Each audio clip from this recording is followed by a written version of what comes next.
Como una forma de contribuir a la sana práctica de los deportes, resaltando su protección jurídica, presentamos Deporte al Derecho.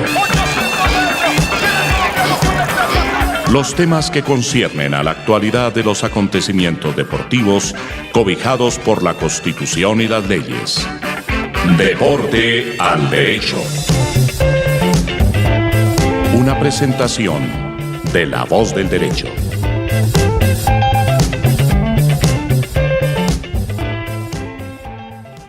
Buenos días, buenas tardes, buenas noches. Les hablamos en La Voz del Derecho, en Deporte al Derecho, un programa jurídico sobre aspectos deportivos.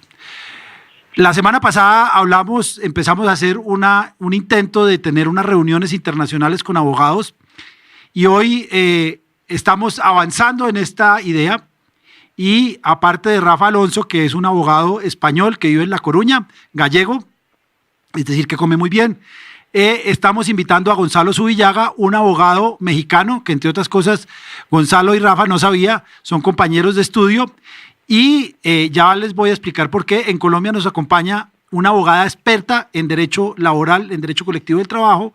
Me parece que es interesante que alguien de derecho colectivo nos acompañe porque lo que vamos a hablar hoy todo tiene que ver con sindicatos, negociaciones colectivas, paros y todo esto que tiene que ver con el fútbol. Los presento. Es Rafael Alonso, es un abogado español que experto en derecho deportivo. Su mayor campo de trabajo es el derecho deportivo. Gonzalo Zubillaga es abogado mexicano, ha trabajado en varias instituciones de control en el deporte y es un abogado deportivo. Gonzalo hizo algunos pinitos como jugador profesional de fútbol y obviamente sabe de derecho deportivo y nos va a tocar el tema de México. Está Juanita González. Juanita ha negociado convenciones colectivas con empresas aeronáuticas, con empresas petroleras y con empresas agroindustriales y por lo tanto sabe derecho colectivo colombiano. Y estoy yo, Andrés Charria, abogado con más de 20 años de trayectoria en derecho deportivo. No tengo ninguna especialización en derecho deportivo, pero digamos que a punta de trabajar 20 años en esto, algo sé. Buenos días. Muy buenos días. Gracias por la invitación. Gonzalo, buenos días. Buenos días a todos. Rafa. Sí, buenos días. Por Bien. un momento tuvimos un problema técnico, pero hemos recuperado la comunicación. Espero que sepan entender los que nos oyen, que es difícil, pero sería fantástico si sale bien.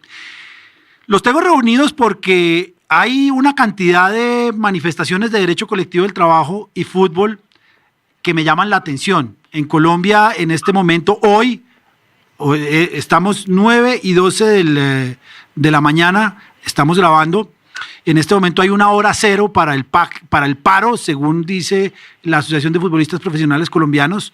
Pero al final de la semana pasada, en México, ocurrió una situación entre curiosa, bochornosa y desagradable, que fue que un equipo, los Tiburones de Veracruz, ya nos dirá Gonzalo, decidió en protesta quedarse quieto durante 5 minutos, creo que fue, y el equipo del frente, que no me acuerdo cómo se llamaba, decidió hacerle 2 goles de una manera bastante curiosa. Por otro lado, en España está apareciendo una amenaza de huelga del fútbol femenino, porque no tiene convención colectiva y están iniciando negociaciones, pero también hay una proliferación de sindicatos porque la nueva ley, y ya nos dirá Rafa cuál es, les entrega un porcentaje, aunque mínimo, un porcentaje de esas cantidades enormes de dinero de televisión que a cualquier sindicato o a cualquier persona le parece interesante para trabajar por el fútbol. Quisiera que Gonzalo nos contara un poco qué fue lo que pasó y en qué está eso. Buenos días a todos. Sí, justamente la jornada que acaba de pasar ha sido una jornada difícil para el fútbol mexicano. Una jornada que podemos decir con eventos penosos y bochornosos. Se enfrentaba el equipo económicamente hablando más poderoso de la liga el equipo de Tigres en contra de los Tiburones Rojos de Veracruz. En este caso, bueno, pues es conocido que el Club Veracruz no tiene al día de hoy sus pagos con respecto a la nómina de jugadores, y decidieron manifestarse en ese partido contra Tigres, quedándose estáticos durante los primeros. Hubo una especie, si se puede decir, después en la conferencia de prensa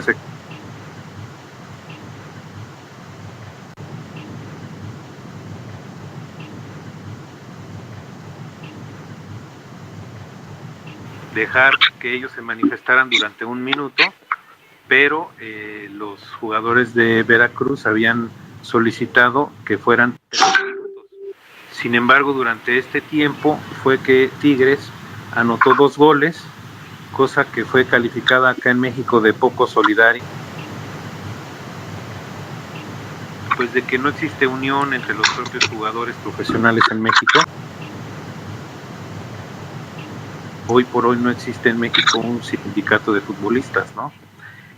Entonces fue criticado no nada más, pues justamente lo que pasó en la cancha, sino también en los escritorios, tanto de la federación, que no se ha atendido o no se atendió en su momento de buena forma este problema, por parte de la liga también, y la asesoría que también los jugadores están recibiendo por parte de la Asociación Mexicana de Futbolistas Profesionales, que como lo digo, no es un sindicato como tal, es una asociación civil, que bueno, pues que por lo pronto es la entidad que se encarga de brindarle una asesoría a los jugadores en México y también a las jugadoras.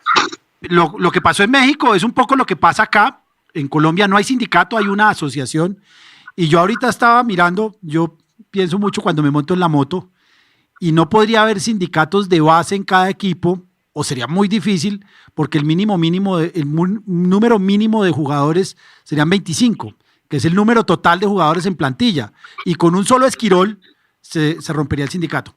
Juanita, cuéntanos cómo es el tema sindical en Colombia a este respecto y qué ha pasado. Bueno, gracias por este espacio. Básicamente, en lo que tiene que ver con el fútbol, nosotros tenemos en Colombia una organización de jugadores profesionales de fútbol, es una organización civil que agrupa a los profesionales, a los jugadores profesionales y algunas jugadoras profesionales de fútbol, pero que no tiene la condición de sindicato, es decir, ellos no están organizados como una asociación sindical. El principal inconveniente que tiene en este momento, que se presenta actualmente en Colombia, o digamos que el conflicto que se está presentando en Colombia entre esta asociación que sacó el FUTPRO y la Federación Colombiana de Fútbol y la DIMAYOR, es que ACOLFUTPRO está haciendo unas peticiones, unas reivindicaciones, solicitando que se tengan en cuenta, por ejemplo, calendarios para evitar congestión de partidos, un respeto a 72 horas de descanso mínimo, un día libre a la semana garantizado, que el torneo, la competencia nacional termine, la liga termine antes del 10 de diciembre para disfrutar las Navidades, que existan una proporción entre sanciones y multas, porque al parecer hay una gran desproporción dependiendo de a quién multan.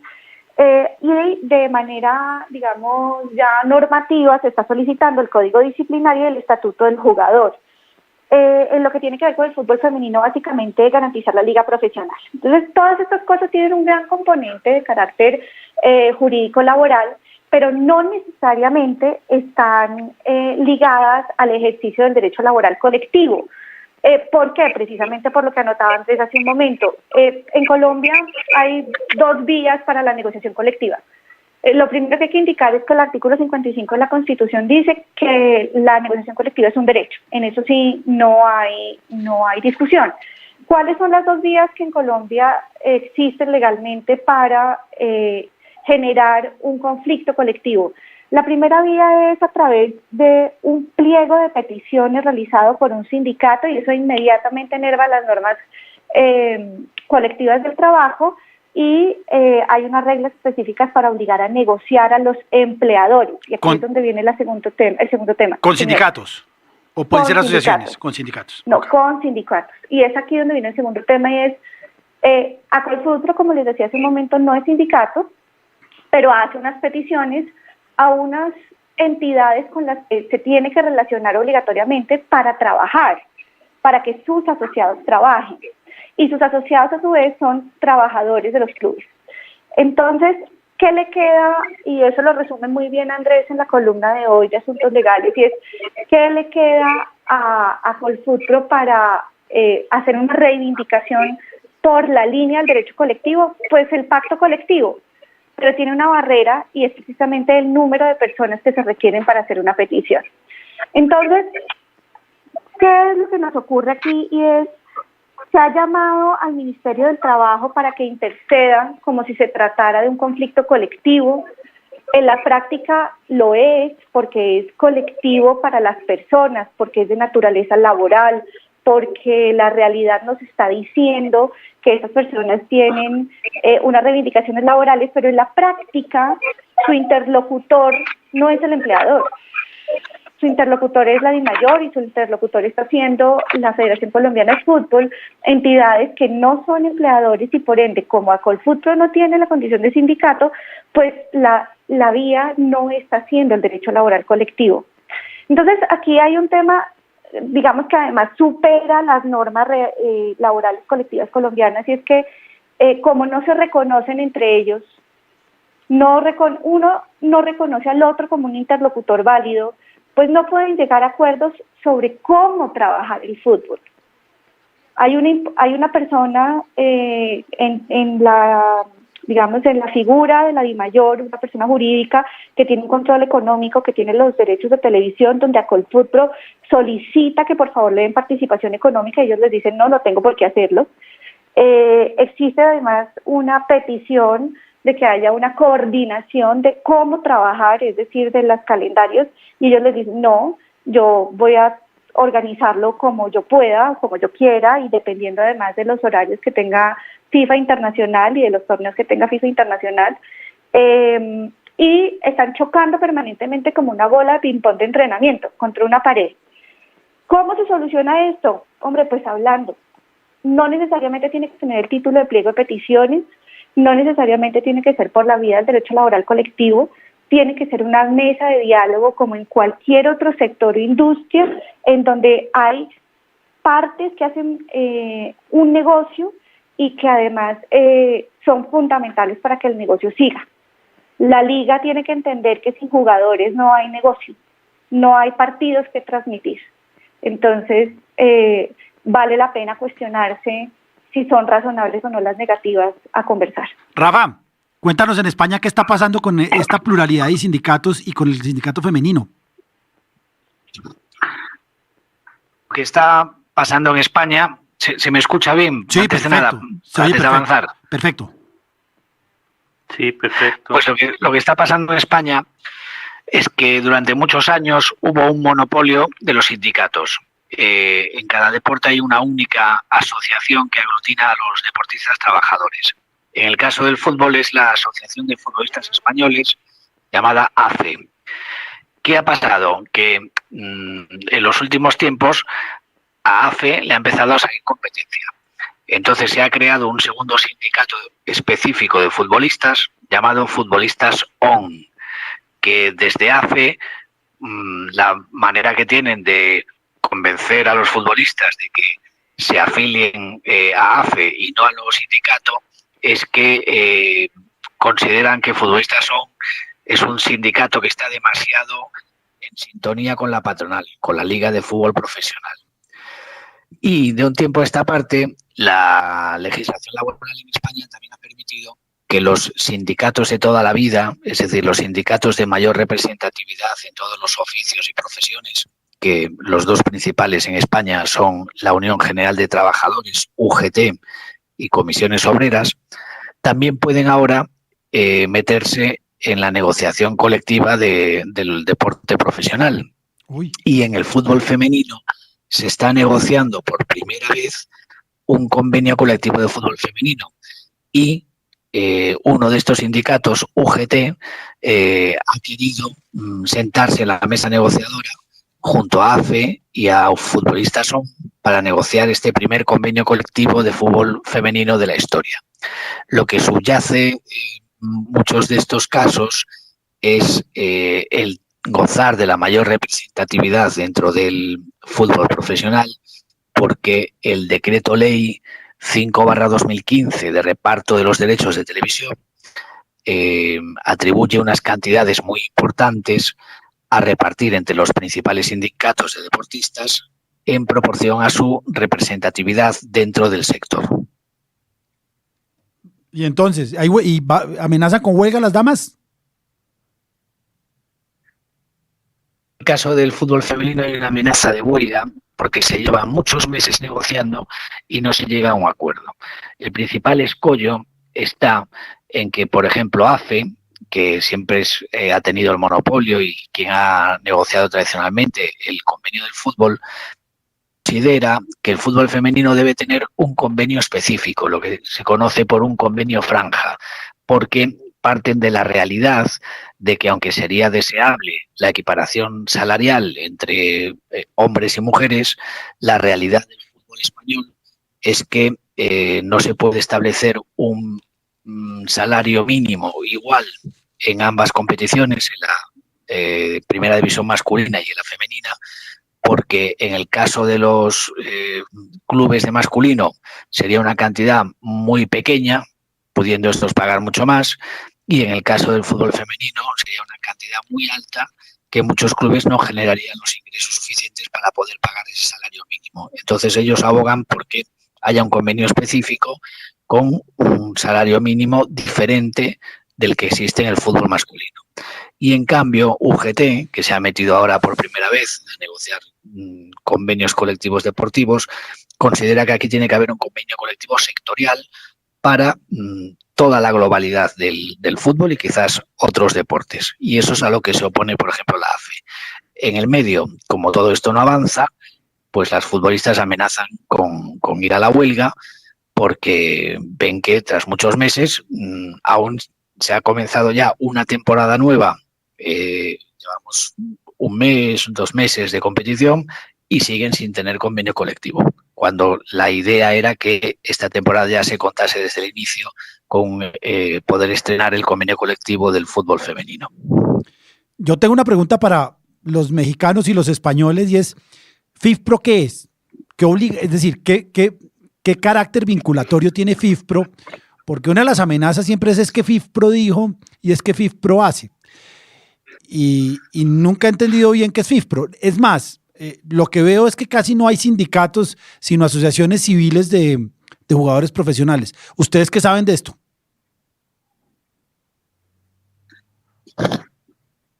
Gonzalo. Gonzalo, empiezas tú. Sí, mi querido Rafa, si quieres. En el caso de México, nosotros estamos, como lo diría yo, a años luz de poder ver un movimiento reivindicatorio de derechos colectivos de los futbolistas.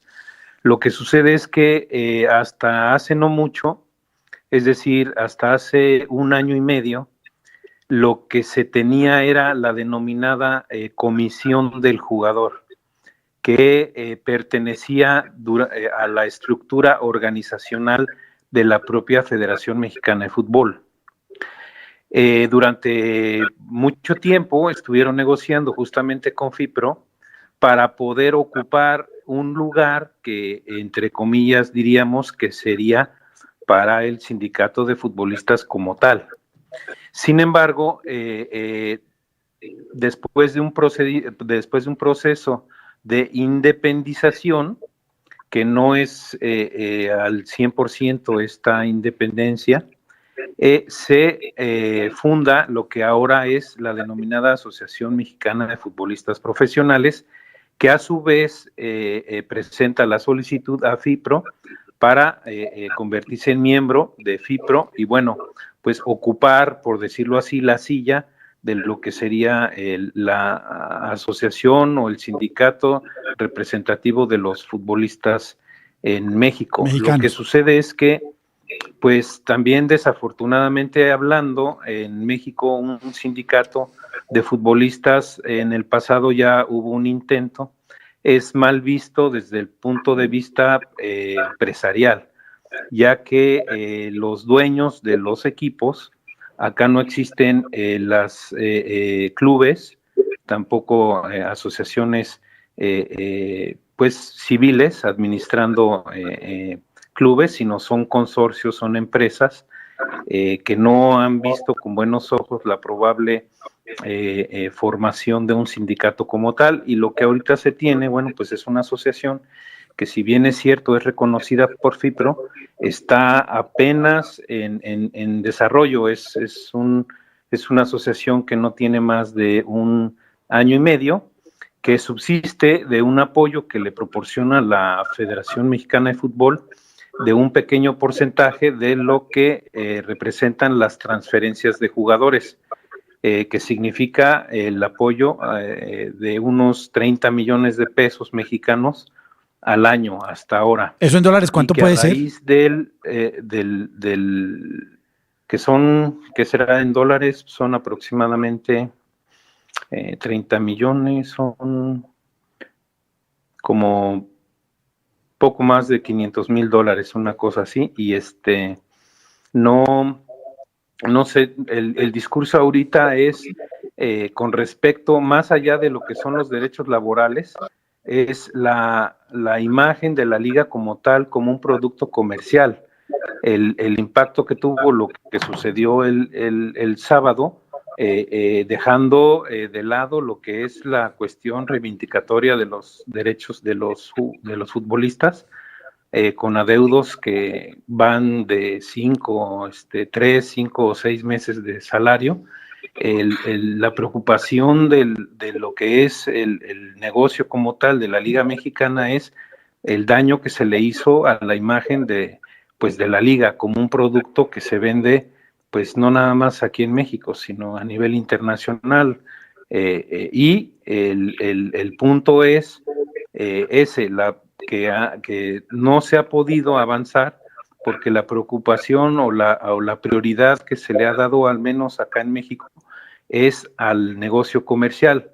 Un daño importante, y por lo que también estamos en esta situación, es que a diferencia de lo que sucede en otras ligas, acá en México se tomó la determinación o la decisión de hacer un pago para mantener la categoría. Es decir, el año pasado Veracruz hace un pago de 120 millones de pesos, que son aproximadamente 6 millones de dólares, para mantener la categoría. Y este desembolso de dinero, bueno, pues es una cantidad importante que nada más lo que le garantizó fue la permanencia en la primera división. Sin embargo, requería inversiones el club para reforzar una plantilla que hoy por hoy pues no es competitiva, ya suma 40 partidos sin poder ganar un partido, y los adeudos de los salarios. Entonces, el mantener un equipo en primera división bajo esa situación, pues ha tenido impactos colaterales en diversas áreas, donde, como lo digo, lo más preocupante para los dueños de los equipos y la liga como tal es la parte comercial, más allá de la cuestión de lo que serían los derechos de los futbolistas a manifestarse, porque de acuerdo con el reglamento, si los jugadores no se hubiesen presentado al partido el viernes pasado, el equipo hubiese perdido la categoría y descendido automáticamente a la denominada Liga de Ascenso. A la segunda división. Bueno, pues ahora estamos bajo esa circunstancia acá en México, ¿no? Y en España, los dos sindicatos, ¿cuál va a ir a FIFPro? ¿Qué va a pasar allí?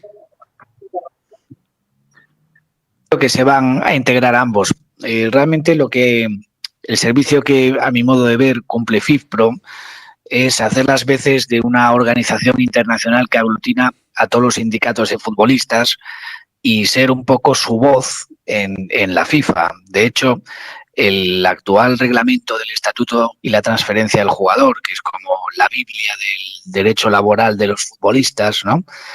Se pacta entre FIFA y FIFPro a iniciativa de la Comisión Europea, después de todo el marco que había supuesto la sentencia Bosman.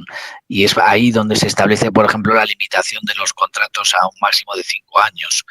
Entonces, aquí tiene que haber siempre un entendimiento entre lo que son las normas laborales de cada país y las normas internacionales del fútbol, porque puede haber discordancias en el sentido de que las normas laborales del país establezcan para todos los deportistas X derechos y obligaciones y a lo mejor no sean compatibles con las que emanen de la FIFA.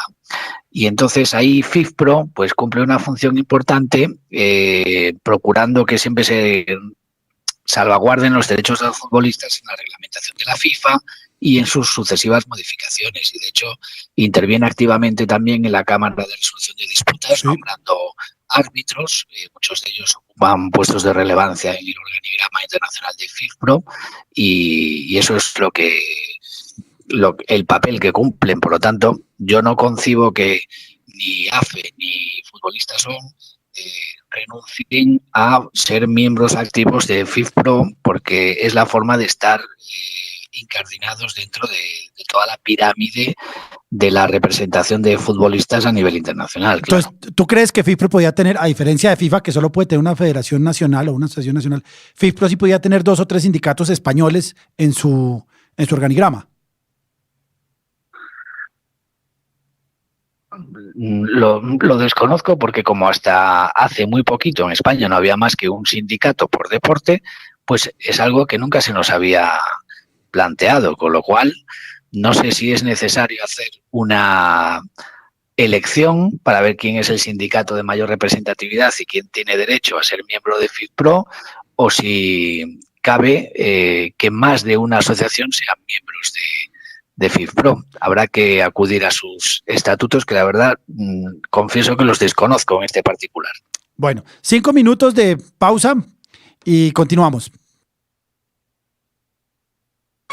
Esta es La Voz del Derecho.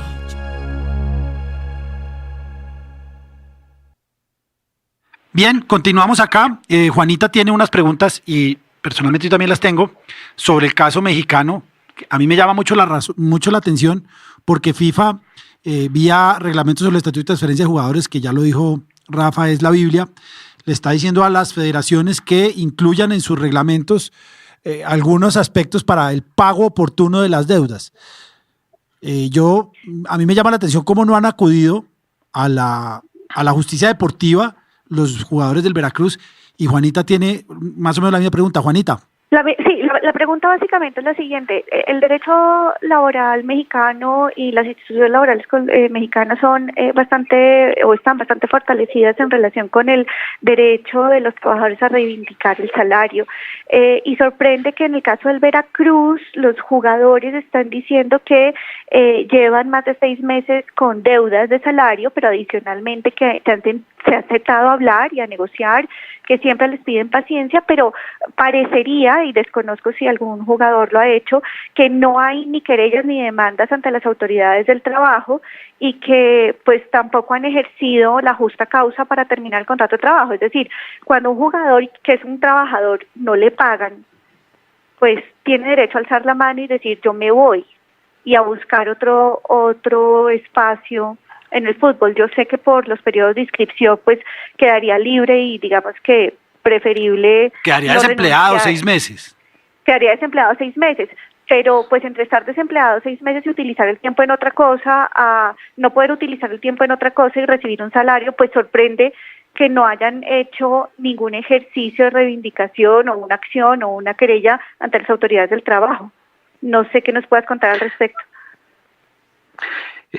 Sí, lo que sucede es que la verdad de las cosas es que nos podríamos llevar no sé cuántos programas tratando de explicar la situación en México, porque la podría yo calificar como de una cuestión sui generis, ¿no?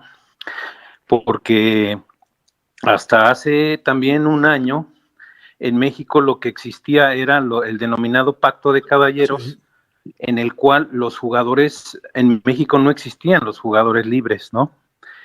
Jugadores sin contrato por un pacto entre los dueños de los equipos no eran contratados. Esto terminó hasta este periodo de contrataciones, donde se dijo que ya se daba punto final a esta situación y que los jugadores sin contrato eran libres de contratarse con el club que ellos así para sus intereses les conviniera.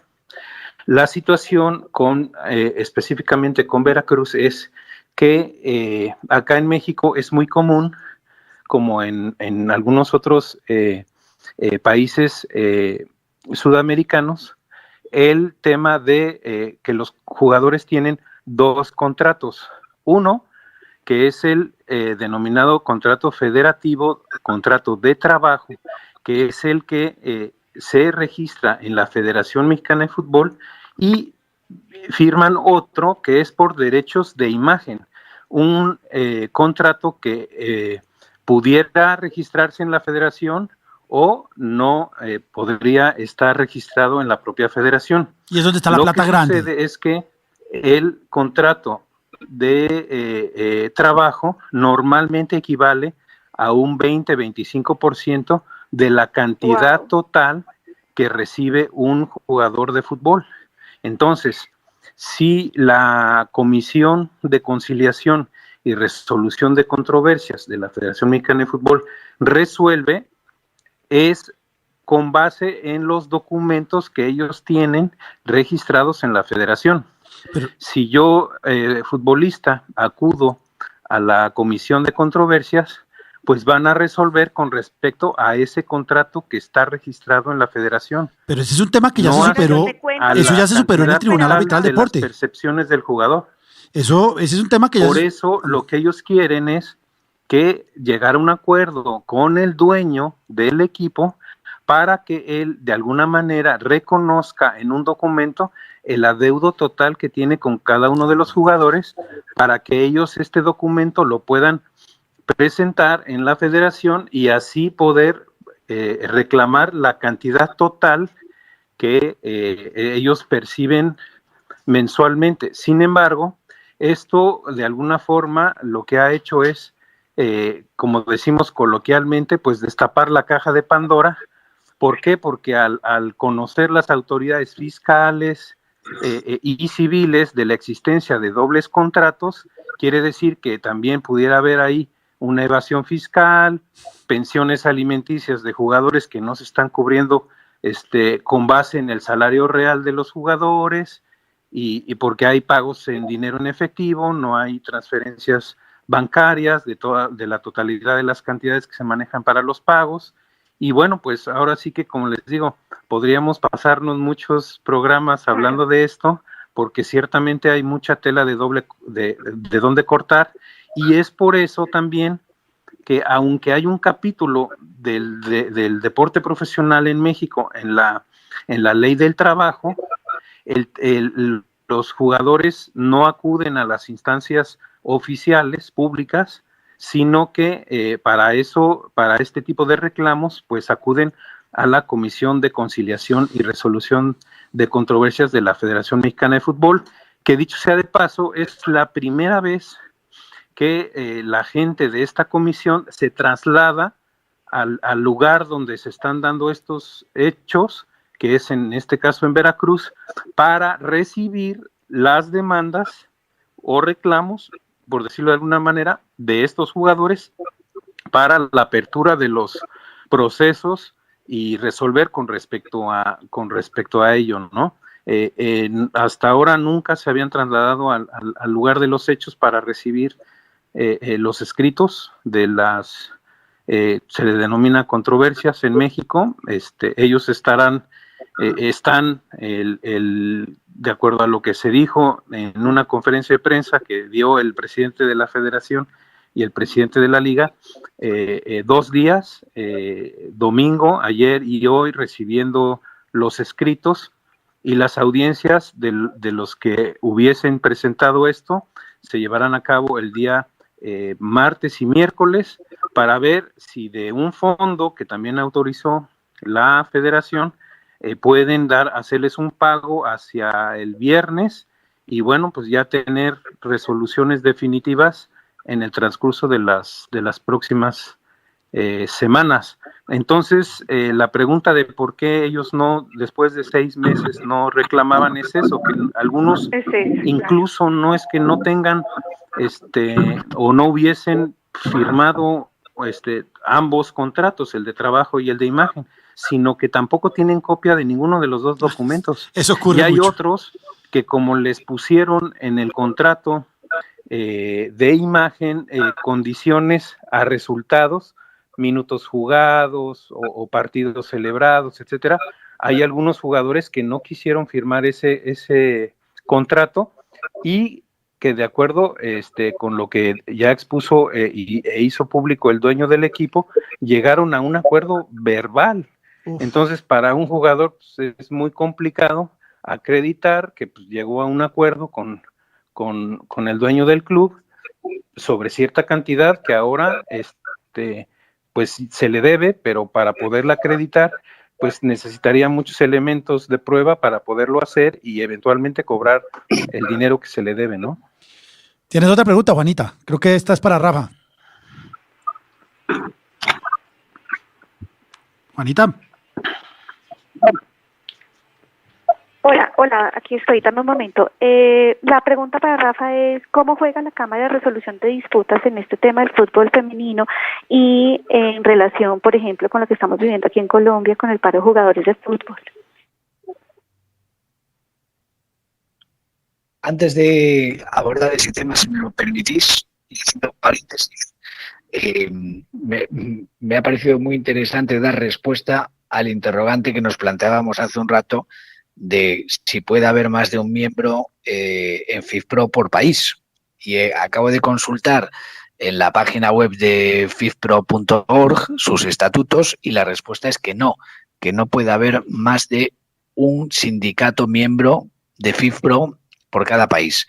Y tampoco dice expresamente los estatutos que el miembro deba ser el que tenga mayor cantidad de afiliados. Sino el primero. Con lo cual, mientras estaba aquí leyendo estos artículos, estaba pensando que si algún día en algún país un nuevo sindicato llega a tener más miembros que el sindicato que ya fuese miembro de FIFPro con anterioridad, se plantearía un problema muy gordo si el sindicato antiguo no quisiese darse de baja voluntariamente de FIFPro para que se afiliase el nuevo, porque en los estatutos no está previsto que deje de ser miembro el sindicato que tenga menos miembros en ese momento en ese país. Bueno, entrando ya en el tema que me preguntaba Juana, en el caso del fútbol femenino y de la amenaza de huelga que planea en el caso de la Liga Española, no habría una cámara de resolución de disputas a nivel estatal. Aquí el órgano que tenemos dentro de la Federación Española de Fútbol es el Comité Jurisdiccional, pero está más pensado para resolver los casos individuales de conflictos entre clubes y jugadores por cancelación de licencias, impagos de salarios, etcétera, etcétera. Y no es un órgano que tenga como misión resolver conflictos colectivos. Esto sería más bien cometido de una comisión paritaria que hubiera sido nombrada en el propio convenio colectivo. Pero claro, el problema que tenemos es que, como os decía al principio, se está negociando el primer convenio colectivo de fútbol femenino, es decir, no existe ninguno a día de hoy y por lo tanto no hay ninguna comisión paritaria a la que acudir. Entonces, en este caso, si se plantea la huelga, pues nada, habría un procedimiento de huelga como en cualquier otro lugar, de comunicación a las autoridades competentes, de intentar fijar unos servicios mínimos, que aquí sería ninguno, porque en la práctica, siempre que hay huelga de deportistas profesionales, simplemente se produce la paralización de la competición por una o más jornadas de manera indefinida, dependiendo del tipo de paro que haya sido convocado, y no habría ninguna otra especialidad. Se prende la televisión y se ven los partidos de afuera. ¿En España ha habido huelgas?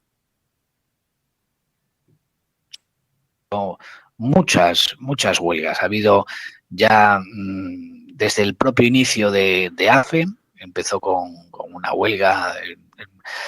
De hecho, además, se da una circunstancia muy curiosa en España, es que los presidentes de la Federación suelen venir de la AFE.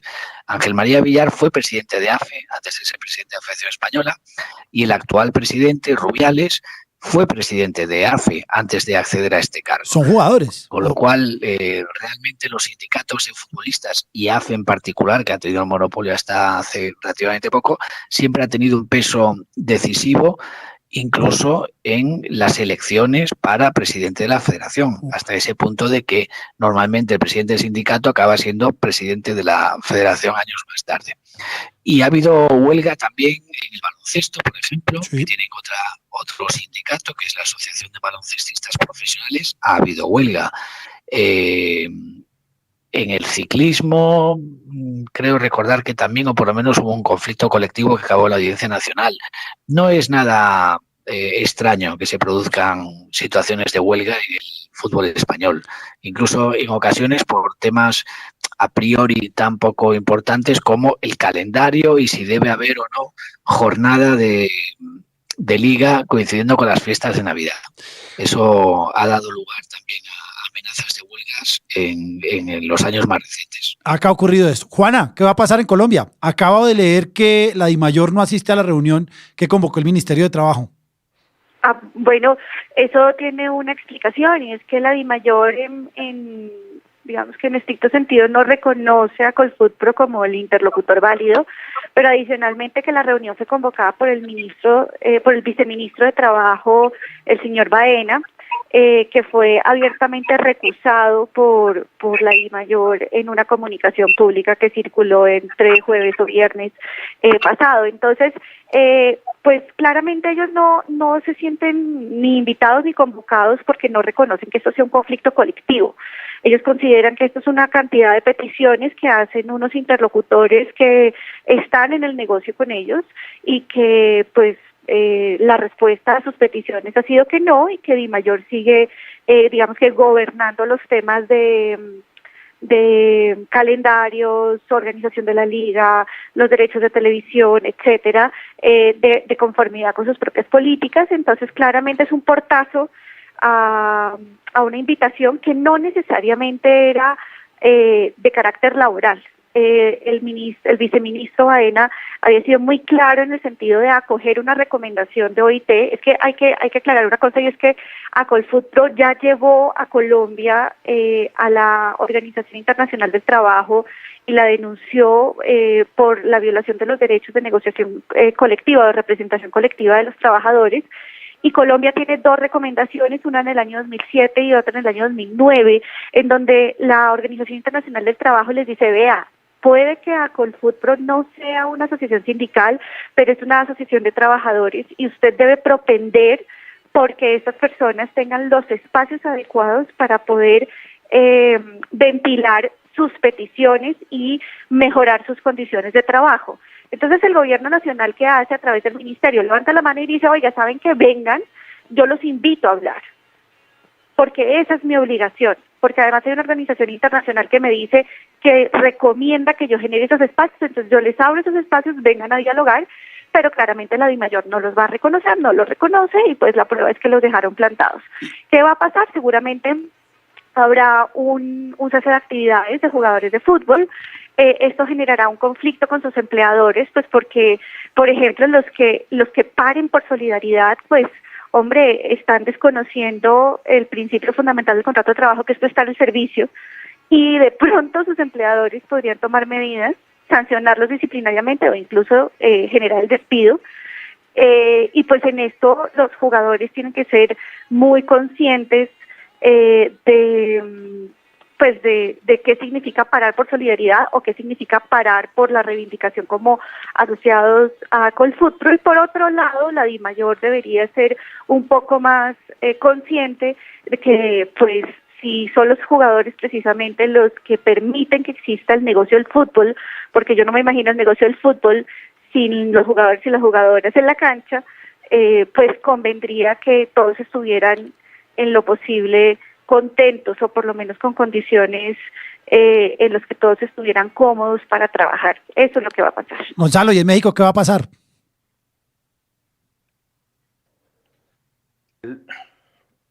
La situación acá en México es que los procesos de las controversias se van a llevar a cabo durante esta semana con la promesa o compromiso por parte de la gente de la Federación Mexicana de Fútbol de aplicar estos recursos de un fondo de 80 millones de pesos mexicanos para el pago, pero única y exclusivamente de los contratos que estén registrados en la Federación Mexicana de Fútbol, y ya semanas después pues se resolverá con respecto a los otros contratos que no están registrados en la Federación Mexicana de Fútbol, que como lo digo es en este caso el contrato de imagen, ¿no? Como dicen los argentinos, el contrato en negro.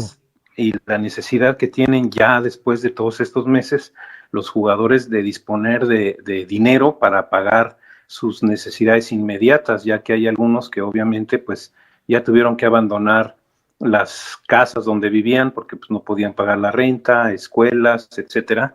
Entonces este dinero, bueno, pues les va a permitir, porque pues por los puntos que tiene ahorita el equipo, pues, seguramente no va a calificar a la liguilla, pues terminarán lo que es el torneo Apertura y 2019, y bueno, pues ya se verá en semanas posteriores la resolución con respecto a los otros contratos, como lo digo, por el momento lo que viene es que van a resolver de lo que tengan ahorita en la federación, y bueno, pues habrán de realizar seguramente algunos cambios al reglamento de competencia, al reglamento de afiliación, porque otra situación similar pues se tiene que evitar, ya que el impacto económico a la liga ha sido muy fuerte este fin de semana, porque independientemente, o mejor dicho, adicionalmente a lo que sucedió en Veracruz el viernes pasado, también en Culiacán hubo un partido que se tuvo que suspender por cuestiones de violencia que se suscitaron ahí en la ciudad, por la aprehensión de un hijo de un conocido narcotraficante del Chapo, Guzmán. Se suspendió un partido entre el Atlante y Dorados de Culiacán, y y ahora después se da lo del viernes en Veracruz, y en San Luis hubo actos de violencia en las gradas del equipo San Luis, y bueno, pues seguramente pues también por todos lados se están viendo las imágenes de lo que sucedió en San Luis, que es un equipo que deportivamente hablando acaba de ascender a la Primera División de México, y es un equipo que tiene inversión del Atlético de Madrid. Es el único club en México que tiene inversión extranjera. Entonces, como lo digo, ha sido una jornada para el olvido en México, que invita a todos los que estamos inmersos en la cuestión del derecho, y derecho del deporte y derecho del fútbol, para ver cómo pues caminar y adecuar las normativas para que pues todo esto que estamos hablando ahora, principalmente de la cuestión laboral, pues se atienda a tiempo y ante las instancias pues que correspondan, ¿no? Hasta ahora en México, durante toda la historia, nunca ha habido una intervención por parte de las autoridades públicas, la Secretaría del Trabajo o lo que le equivale al Ministerio del Trabajo, nunca ha tenido intervención alguna en el fútbol en México. Entonces, pues todavía hay, como digo, mucho que ver en esta situación, ¿no? Ya para terminar, Rafa, ¿qué falta? ¿Qué viene en España? Bueno, en España yo creo que están las partes condenadas a entenderse en la negociación del convenio colectivo de fútbol femenino, porque hay muchísimo interés, yo creo que desde todas las partes, las jugadoras principalmente, y me imagino que el gobierno en funciones socialista también querrá que sea durante su mandato cuando se firme el primer convenio de fútbol femenino, así Eso que da se votos. presionará para que haya un acuerdo al final entre todas las partes, y si no es un acuerdo estable, pues por lo menos fijar ahora un salario mínimo y que después pueda ser susceptible de actualización o de futuras modificaciones, pero me imagino que al final todo se llegará a un acuerdo, tendremos un convenio de fútbol femenino en breve y no habrá huelga. Y en cuanto al fútbol masculino, pues me parece que la proliferación de sindicatos y el fin del monopolio ha llegado para quedarse, y esto va a ser a partir de ahora una lucha entre los sindicatos por ver quién tiene en las sucesivas elecciones sindicales que se van a producir. Por cierto, en las primeras que se produjeron este año ya hubo impugnación y repetición de elecciones en 9 de los clubes afiliados, y esto va a ser el pan nuestro cada día a partir de ahora.